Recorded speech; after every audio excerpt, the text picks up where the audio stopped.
All right, we're back in order. If Councilmember Bradford would not talk so loud, we'll be all right.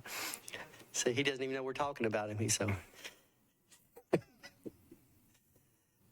Sheriff Hall, thank you for coming down, bringing everybody. We appreciate you being here. We appreciate everything the Sheriff's Office does, and I appreciate you getting a lot of people served for me in my legal business. So, but we've got good staff here, and I know you want to tell us all about it in your budget. So if you can just introduce who's with you, and the floor is yours, my friend. Thank you, Mr. Chairman. To my left is our Director of Finance in the Sheriff's Office, Mr. Pete Lutz, and to my right is our Chief of Administration, Mr. John Hudson, and the men and women who really run the place are in the back. So they get to jump up when we mess up with some of our answers. But yeah, all of us represent a little over 1,000 employees in the Sheriff's Office, and each of them over the last 4 to 5 years has seen a dramatic change in what we do, and for a lot of reasons. COVID was just a time stamp, but during that whole time, of course, many of you realize we took over a private prison, some 400 inmates in basically a very short period of time, and dramatically changed our population as to who you're housing. These are folks who are convicted, serving felony sentences, mixed in with people who are awaiting trial, and that's a complicated, difficult thing to do. It's difficult to do in the world of staffing. Here we go. That's a question that we take a lot of pride in. We work really hard trying to recruit men and women to this line of work. Chief Drake and I know Chief Swan will say the same thing. It's the most important thing we do is find good people to do what we do. And it's very, very hard work. Working in jails and corrections is oftentimes left out of conversations in which it shouldn't be. And I like to tell people that law enforcement is two-pronged. It's who did it and why they did it. And we do the why they did it, and others are chasing who did it. And our goal is to figure out, once the person comes to jail and is going to be with us, what can we do to change the likelihood they ever come back? And there's a lot in that. There's a lot of work that goes into that. And there's not a lot of people growing up at 4 or 5 years old who want to grow up and work in a jail. And so you're trying to find people who, for other reasons in their life, have chosen to try it. I think there was a question earlier to Chief Drake that I take a lot of pride in. I think it's important to recruit, but retaining people is more important than that. And we work really, really hard at trying to retain employees because it's hard to find them. So our staff have been committed for the last 3 years to making our staffing challenges a priority. What does that mean? It means, well, we got to figure out why don't people come to this line of work? Law enforcement in general, but also the government, the sheriff's office. What is the thing that holds them back? I have a 28 and a 21-year-old son, and if I walked up to them today and said, hey, would you come to work for the government? I have a pension for you and health care when you work 30 years, and we'll pay you some money, but you got to work, virtually every day of the week and all hours. They shut me off when I said stay there 30 years. They don't care about a pension. They don't care about health care.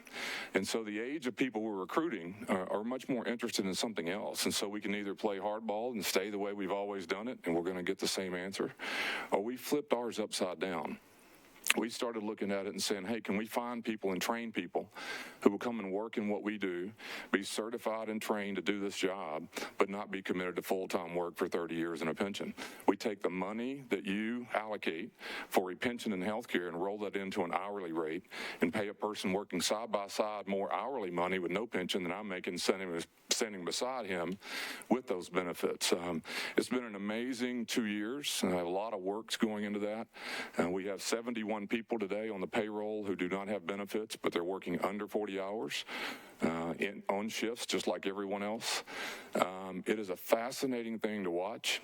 Single moms have difficult times working in this line of work. My work, police work, fire work, the hours, the shifts are very challenging. And we've always found it difficult to recruit people who have kids because shifts or daycares don't stay open 12 hours. And so it's a very difficult thing to watch. And so what we've done is flip that upside down. We allow the individual to choose the shifts they want as long as it's needed, obviously. We have a whole system of how that thing works. We see it as a tremendous future benefit to the city, and I think we've had cities from all over the country come and talk about it because at first they look at you like you're crazy, like, well, wait a minute. They don't go through 8 weeks of training up front? Yes, we get them trained. They don't work every day of every week? No, they're not on the same shifts like everyone else. And so we see it as a huge opportunity. A year and a half ago, or a year ago up here, a year and a half ago, I went to the mayor's office and said, we're in an emergency. I've been here, 30 years, and I can tell you the biggest crisis I've ever dealt with was our staffing shortages a year and a half ago. It's a life safety issue. We do not get to just not assign a police officer to a zone or something. We have to have someone working in a housing unit. So when you're short, someone has to work it. I don't care who it is. We can't live 60 inmates without being fed, being locked down, going places. So you have to have staff. And so someone's working, and what we have to do is hold people on 16-hour shifts every day if you don't have a relief factor to get those people off. And I think one of the things that we realized is that that's running off good employees. If we can't let them have breaks and vacations and days, we're costing you money in the long run because that individual's going to quit. So we committed to changing the way we live as a hiring operation, an onboarding operation, and obviously getting people on post. And we think long-term it's going to be something that's going to really help us. It's been a hard lift to get it off the ground because training people in a very quick way is very difficult to get them ready to go. The HR staff in our division have been hiring almost regularly. Believe it or not, if you go online tonight and apply for the sheriff's office, which is how we would want you to do it, tomorrow morning someone's going to call you and say, welcome to the sheriff's office. And so we're going to get you onboarding the day that you apply. You can't go and fully function yet, but you're going to get on the payroll and go do what we call OJT and understand the job long before you go to training. It is the most important thing we can do. The men and women who are incarcerated obviously need staff there. The safety of the inmates and the safety of our staff is dependent on how many people we can put to work every day. We were very lucky this time last year and fortunate that Mayor Cooper's office helped support, and you guys funded us to get some structural pay aligned, more in line with the police, not the dollars, but the police structure, because our people are just like them and wanting to find a decent wage. But our experience and most research says that wages are only one part of the challenge. I mean, retention is not really about money. It's how you treat your people and what you do for them and making sure that they feel appreciated. We work extremely hard at that. But again, it's a difficult line of work, and I think we're finding ways to offset the challenges by bringing on people what you would call part-time. We call them facility officers that are working correctional posts all over our agency. So very pleased with where we are. One of these days, I think the years go by, I think it'll be a standing program because I really think you will always need some relief. You don't think about these things probably in the regular day, but when an inmate goes to the hospital, we send one or two people with that person. We have 10s and 20 inmates scattered in every hospital in the city. And so we're sending multiple staff all over the place. Very staff intensive, very expensive. But we obviously have to take them where they need to be. And so it's a real staffing challenge when you're taking people out of facilities to go to hospitals to sit with an inmate while they're admitted. So a lot going into it. Our focus has been for 2 years staffing. It is a major part of over 80% of our budget. It is what we get paid to do, and we surely hope that we're having the ability to change some lives with the inmates that are in there while they're there. So with that, Mr. Chair, I'd be happy to answer any questions. Thank you, Sheriff Hall. Councilmember Pulley, you're recognized. Thank you, Mr. Chair. Thank you, Sheriff Hall, and your entire staff for being here, and thank you so much for the great job that you do. I'm fascinated with your remarks because you describe a human capital issue that public administrators across the entire country face, and we can either meet people where they are or pretend that they're like us. And I very much applaud your forward thinking as it relates to that, where you're attempting to address people where they are and the value systems they're bringing to you. And so that's very important. With respect to staffing issue, I have two questions. One related to staffing, and you also have a unique situation to other departments in our city where correctional officers, that's a very, very difficult job. And I'm sure that's very difficult for you to find people to fill those positions. And what can we do to help you implement the programs that you're implementing, the very innovative programs that you're implementing to maybe make them more permanent, or maybe money is one way we can help you? So is there any way we can help those challenges for you? Yeah, that's a great question. Well, I was thinking about my dad was in this body 100 years ago, and I can remember how you guys function when there's an at-large member having to go sub for a district seat who is no longer serving for whatever the reason. And just imagine this for a second. If you had 10 vacancies in the council, the at-large members would all be helping serve in those districts. But if the reality of what they would be able to do is not what the people were elected to do. The men and women who are working in your jails tonight are not doing what you're hiring them to do. There's not enough people to do it. And what I'm talking about is when you're short-staffed, you're not able to provide the programs and services that you want to the inmate, but we also aren't able to train the staff on site. And I hear this, I love focus groups. What is that? That's a bunch of people that care about whatever the subject is. And we meet with our line staff to discuss this issue all the time. And I hear this regularly, that I'm not able to show this brand new person what to do because I'm serving meals, I'm running numbers, I got count, I got a court. And the person I am is supposed to be mentor him and teaching him, and there's no way I can do it because I'm the at-large member serving in the 28th district. I'm not really doing my job. And so we as a city need to commit going forward. I'm trying to do this part-time program to fill some voids. But one of the things I want you to remember, I sit back and listen to Chief Drake. I hope he gets every nickel that he asked for. I hope he gets everything. I'm proud to be a part of Nashville's law enforcement agency and obviously Chief Drake's work. But I want you to always remember, I mean, law enforcement is several pronged, and it's real easy to fund things like helicopters and toys. I want the toys. You need them. But I need you to understand the work that they're going to do, the arrests that they may have, the people that they're going to arrest and bring are going to all come to someone else.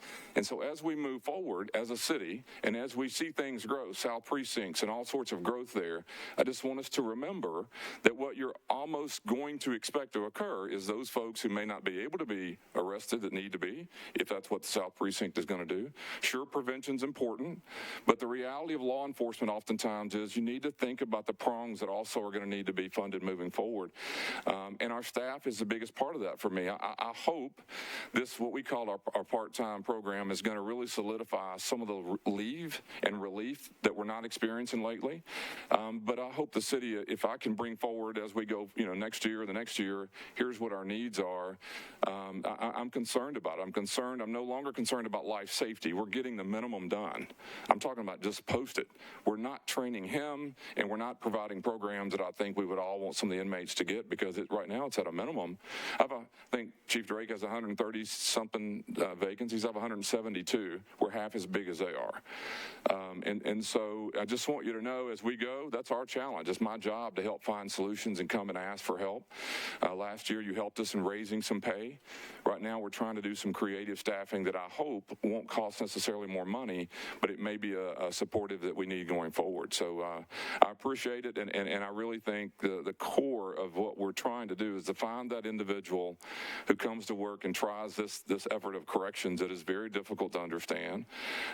And we do our best to keep that young man or young woman. It's incredibly important to us. If we pay to recruit you and train you, we should pay to retain you. I want you to know we do value what you do here, and we do want to help you fill those positions. And we're going to look to you to guide us. But when you guide us, we're going to follow what you need, because I think it's very important that we do fill those spots, because I want to get to another area, because you mentioned programming, and that's extremely important to us.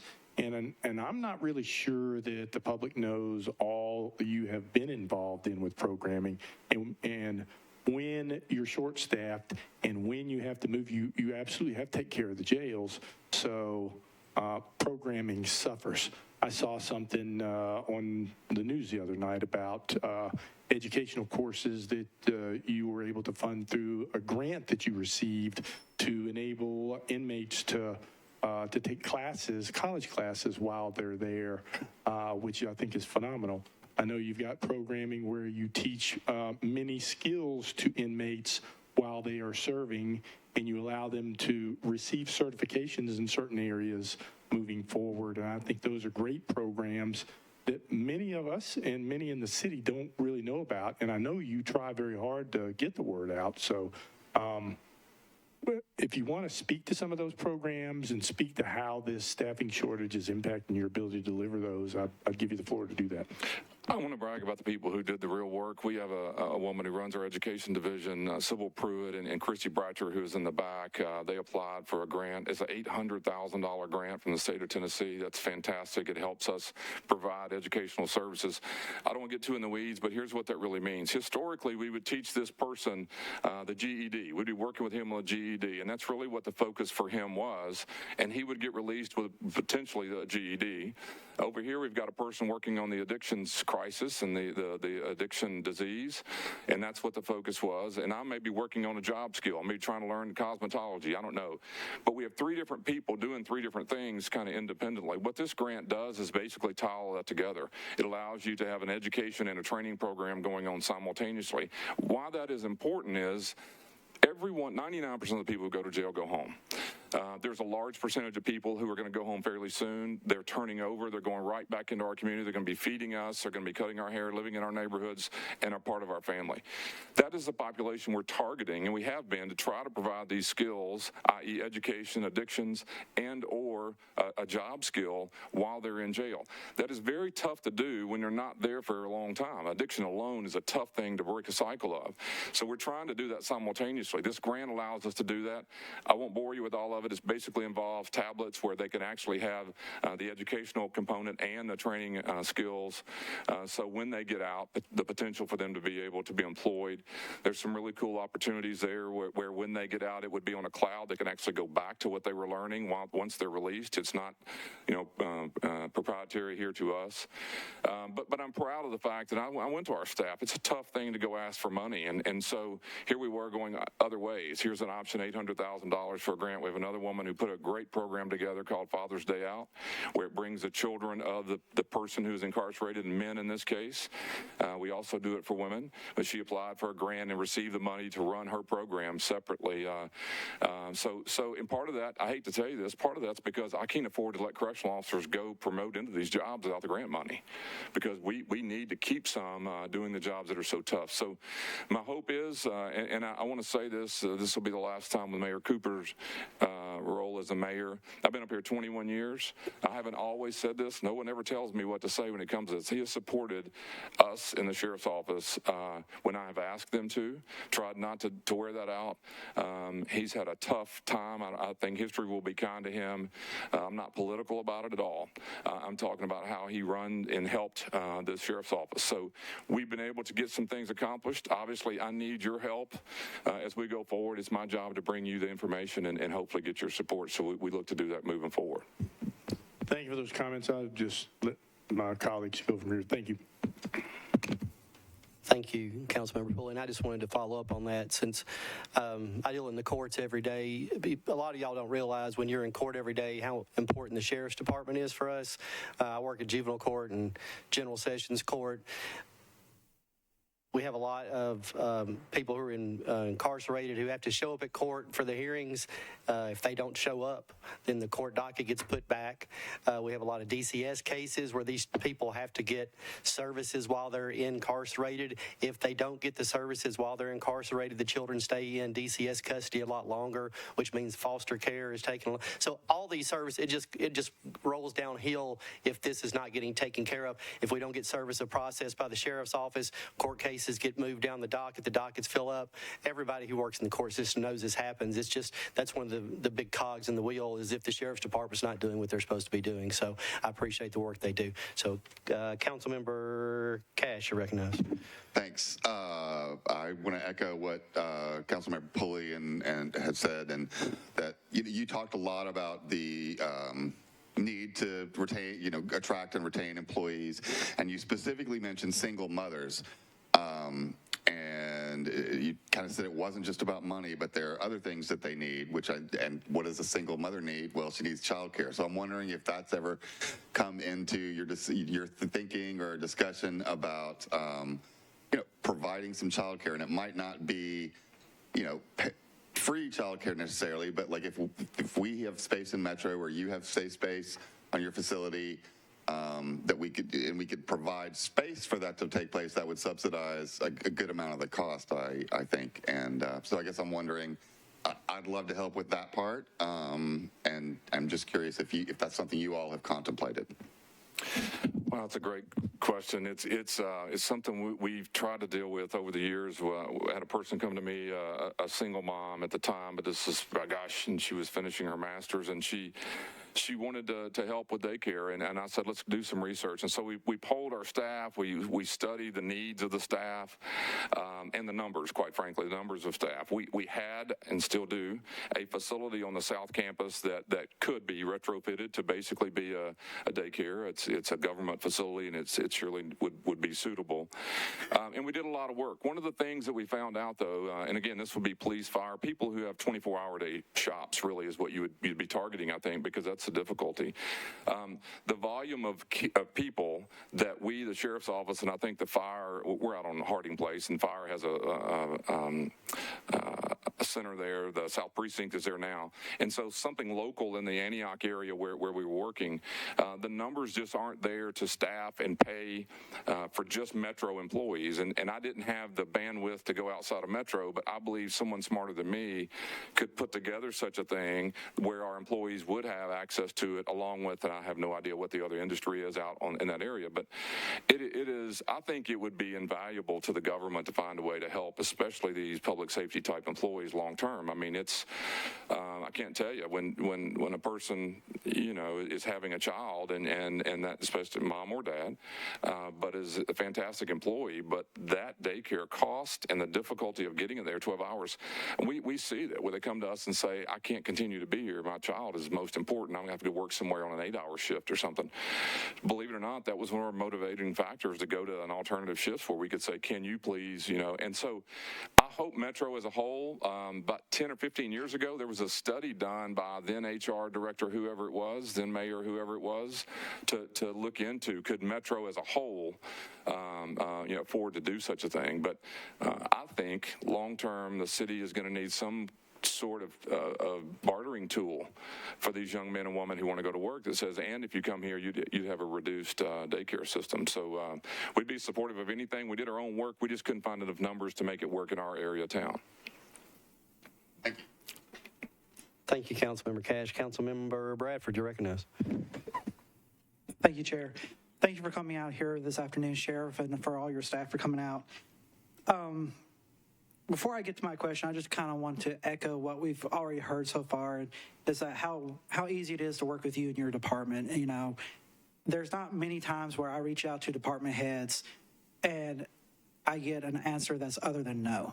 And you're very good. If you can't say that you can do it, you're always like, well, let me look into it. Let me see what we can do. And just to kind of bring up the one good example of that is when I reached out to you about a year and a half ago about, your department didn't have an LGBTQ liaison position. And, can we get that done? And your response was, let me go talk to the department about that and see what we can do. And you were able to get that done. So I appreciate your willingness to work with me and other members of the council, not just to automatically say no about that. And kind of going along with wanting to know more about what the sheriff's office does and the different programming. And I neglected to ask this of Chief Drake when he was here, but as we get ready to go into a new council term with new council members, have you looked into the possibility of having a class similar to your Citizens Academy, but one so that you can show council members what it is that your department, your office does, and the services you provide the city? Yes, I would love to do that. We will do anything. I'll tell you, this is a long time ago, but when I was early in my terms, we rented a bus and said, we'll pick you up and tour. And the problem was, and you guys know, when you first get elected, everybody wants your 2 minutes, and we were fighting over, we probably weren't handing out, wine and cheese on the bus, and there was other events that were nicer, I get it. And so we felt like the work that went into trying to communicate was very difficult to do in a larger setting. I've often thought of videos. Could we put, something you could take with you just to see it, because I know your time is valuable. But I would love any idea. I want to promote our Citizens Academy. I think we have a fantastic group. We just had another graduation. And so because I see people who think they know, and they go through, 8 weeks of that and learn a lot about it. I know you all can't do that, but maybe a modified version of that, condense it down to 45 minutes if we have to give you everything we can. I'd love to be a part of any idea that you can help me with, because I tell people all the time, time, most people have no idea what the sheriff does in Nashville. I understand that, and our job is to try to help educate people. So anything you have, I'd be happy to do it. Yeah, when you started the Citizens Academy, I really wanted to do that until I saw that you did it on Tuesday nights. That's true. That's a good point. But the last thing, I reached out to you a few months ago about possibility of reutilizing some of the property for possibly the health department and Metro Animal Care Control. And you mentioned the space and wanting to do a master study. Have you looked at, do you have a time frame of when you might look at that master plan of how you're utilizing the South Campus and what other potential uses could be done with it? So, and I think you and I talked briefly before, but there's so many complicated factors. There is a state element out there. I just heard the South Precinct, I think, is going to Harding Place. I haven't heard what the South Precinct is going to be, but there's a building potential, in the front of the property. We have a building that is no longer housing people, but it's a very nice government facility that we use for training, and we use our transportation division uses it. So my point is, the city as a whole, there's the CCA, as we used to call it, property that's a state function. The back part of the property is a park. You got a recycling piece on there. You've got animal control on there. So it really needs, and I think that's what you're saying, it really needs to be looked at in a global sense or a bigger sense. I've talked with Kristen many times, and I think she and I agree that there was so much going on with the state. I don't have to get into all that building and the future of that needs to be on a conversation where I think maybe coming out of the budget and everything else would not be a bad time to at least get them back at the table. And then Metro as a whole needs to think about, what do we want to do long term? It's, I won't bore you with all of it. We have a facility on that property that's approaching end of life itself. It's housing 700 inmates tonight. And we, as a city, in the next 5 to 10 years, are going to figure out what do you want to do. So all of that said, I would love to have a master, not me per se, the government have a master plan that says, let's figure what's the best use for the land long term. And I think you can really come out of that with a it's been very hodgepodge, right, on the crisis need over the last 30 years, and I've been guilty of that. But it's time to kind of look longer term when you're not under a crisis, and there's a lot of potential. It has a lot of potential, I think, for purposes that we do and fire and others do in that area. I appreciate that answer, and again, thank you for your time tonight. Thank you. Thank you, Councilmember Bradford. Councilmember Evans, you are recognized. Thank you, Chair. Thank you, Sheriff. Are you all still doing the programming with the puppies, where you're training the puppies? Does that still exist? We do that. One of the coolest things. We've done variations of it over the years. We're on the same property, as you know. We've had some hit and miss luck with the timing of COVID, people coming in and out, and we lost our rock star staff member who was a trainer for us. We've recently replaced that person and are getting our footing back under us about it. But there's a tremendous. I think Chief Ford is in the back. One of the funny parts of the story, we started this program 20 plus years ago where we were going to train puppies that were going to be euthanized if they couldn't be trained. And so we took them in and we're training them. Inmates were teaching them. And then that puppy was then adopted. Well, our idea was it would go to the public, but our staff started adopting all the animals before they ever got out. So we've had a tremendous, I think, a partnership with them. We've just had some hiccups with COVID and staffing and retirements and all that. But I love the program. Yeah, that's cool. Thank you for sharing that. And then the other question that I had is I had been in touch with Eric on your team about doing naloxone vending machines. Yes. And wanted to know if that's potentially reflected in this budget or if it's still a need that he is trying to discern with the state and grant opportunities. So my understanding is that we were going full on in the grant world, but I would love to come back up here. And I kind of got the impression we had an inside track at the state that was helping us because of what we're trying to do. And so my feeling is we're confident so far that we're going to get some money to supply that for our releasees, people who are getting out of the jails, right? So if not, I would love to come back, and Chief Wilkes is in the back, was a part of bringing that forward and saying, hey, we need to do that with Eric. I saw just recently on the news, I guess, where the costs are coming down for some of the Narcan stuff, but I love the concept, love the idea, and I even said we'll scrape up some money to kind of get this infrastructure set to go. But the replenishable Narcan costs is something we have to deal with. Yeah. Okay. Thank you for that update. I appreciate it. Yeah. Thank you, Councilmember Evans. Seeing no other hands, Sheriff, I appreciate you being here as always. This is my last time to see you here, so, but I do appreciate you coming. How old is your son now? I have a 29 and a 21. 21. I remember the teacher at the pre-K saying that your son wanted to date my daughter. And that was a little over 20 years ago. And I took him out and I had to talk to him. And then it was the next week, I just got my Titans tickets and I went and guess who's sitting next to me? Yeah. The sheriff. Yeah. So I had a little talk with him about my daughter dating his son. Well, hey, it's not over. It's not over. I mean, so don't hold that against me during budget season. How about that? Thank you guys very much. Thank you, Sheriff. I appreciate it. Thanks, Dave. I appreciate it.